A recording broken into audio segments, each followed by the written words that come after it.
October 12th through December 9th in Texas history. The Battle of Mission Concepcion, the Grass Fight, and the Siege of Bexar. The Siege of Bexar, San Antonio, became the first major campaign of the Texas Revolution. From October until early December 1835, an army of Texian volunteers laid siege to the Mexican army in San Antonio de Bexar. After a Texian force drove off Mexican troops at Gonzales on October 2nd, the Texian army grew to 300 men and elected Stephen F. Austin commander to bring unity out of this discord. The Texians advanced on October 12th toward San Antonio, where General Martin Perfecto de Cos recently had concentrated Mexican forces numbering 650 men. Cos fortified the town plazas west of the San Antonio River and the Alamo, a former mission east of the river.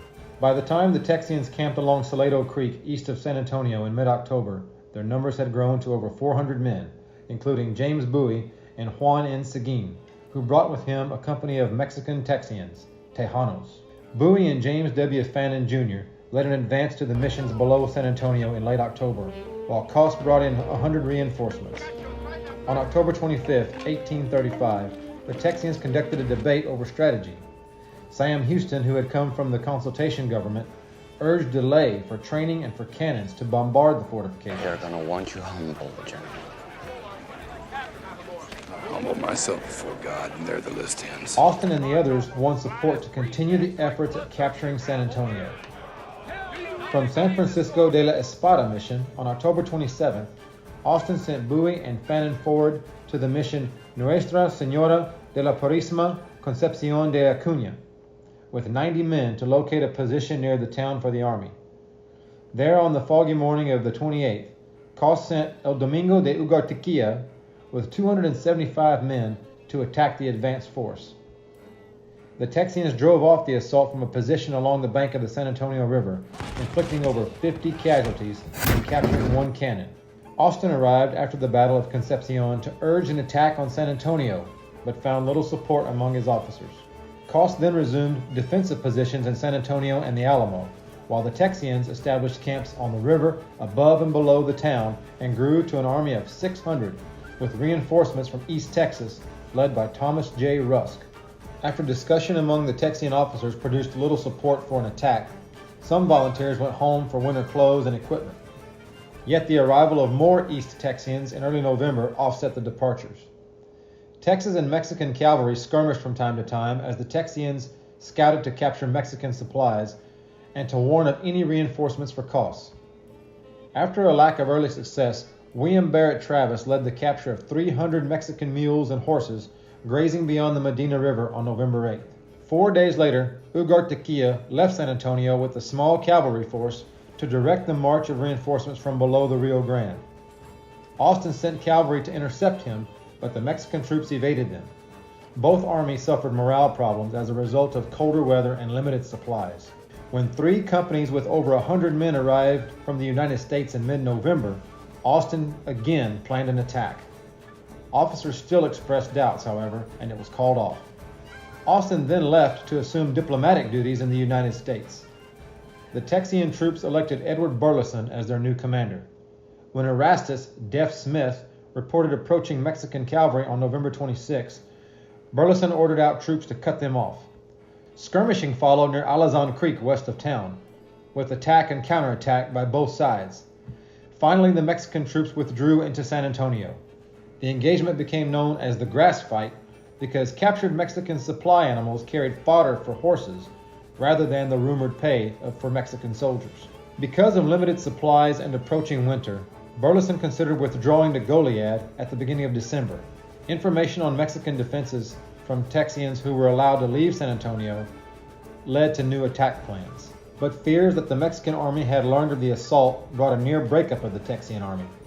When a Mexican officer surrendered with news of declining Mexican morale, Benjamin R. Milam and William Gordon Cook gathered more than 300 volunteers to attack the town, while Burleson and another 400 men scouted, protected the camp and supplies, and forced Cos to keep his 570 men divided between the town and the Alamo. Ben Milam had gathered those 300 volunteers by asking, "Who will go with old Ben Milam into San Antonio?" James C. Neal distracted the Mexican forces with artillery fire on the Alamo before dawn on December 5th. while Milam and Francis W. Johnson led 2 divisions in a surprise attack that seized the Veramendi and Garza houses north of the plaza in San Antonio. Mexican cannon and musket fire kept the Texians from advancing farther during that day and silenced one of their cannons. That night and the next day, the Texians destroyed some buildings close to them and dug trenches to connect the houses they occupied. On the 7th, the Texians captured another nearby house, but Milam died from a sharpshooter's bullet to the head. Johnson then directed another night attack that seized the Navarro house. On December 8th, Ugartechea returned with over 600 reinforcements, but only 170 of them were experienced soldiers. Untrained conscripts formed the other 450 men, who brought with them few supplies. Burleson sent 100 men into town to join the Texian force that captured the buildings of Zambrano Row in hand-to-hand fighting. Cos ordered his cavalry to threaten the Texian camp, but they found it well defended. That night, Cook, with 2 companies, seized the priest house on the main plaza, but they seemed cut off from the Texian army. When Cos sought to concentrate his troops at the Alamo, 4 companies of his cavalry rode away rather than continue the struggle. Cos then asked for surrender terms on the morning of December 9th. Burleson accepted the surrender of most Mexican equipment and weapons, but allowed Cos and his men to retire southward because neither army had supplies to sustain a large group of prisoners. The Mexican army was also allowed to keep their horses and most weapons to protect themselves against Indians on the trip back to Mexico City.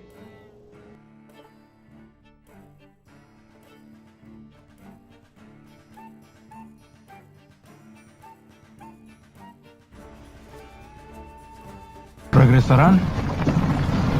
Creo que no. El general Cos nos ha prometido cumplir con su palabra. Cuando oí que los mexicanos habían capitulado, no pude creerlo.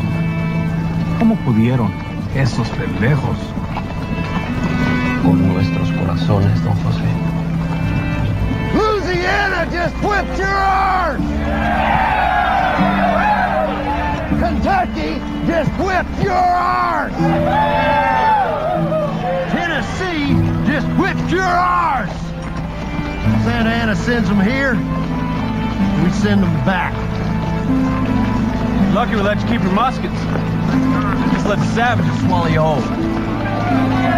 And you better cut them eyes, boy. Well, now that one had to hurt.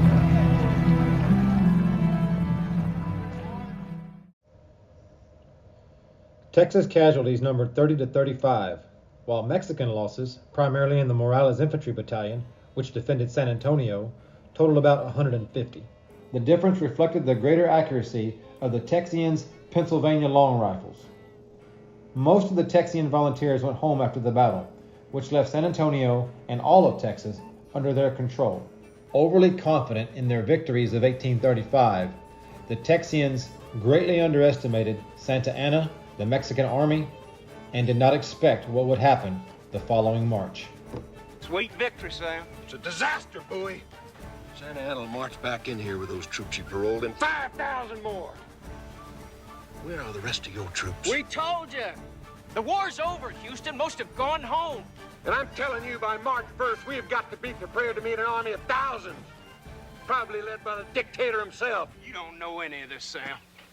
First thing you can do, Colonel Bowie, is burn that mission to the ground. You don't tell me what to do, General. And you most certainly don't tell me to burn down the best fortification in Texas. We can never hope to defend this place. I'll send Will Travis with some men to help you blow it up. I took this place, Sam, and by God, I will hold it. With what?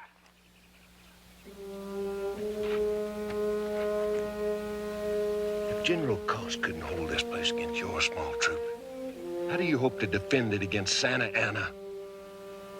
This is a death trap, Jim. You've got to destroy the Alamo.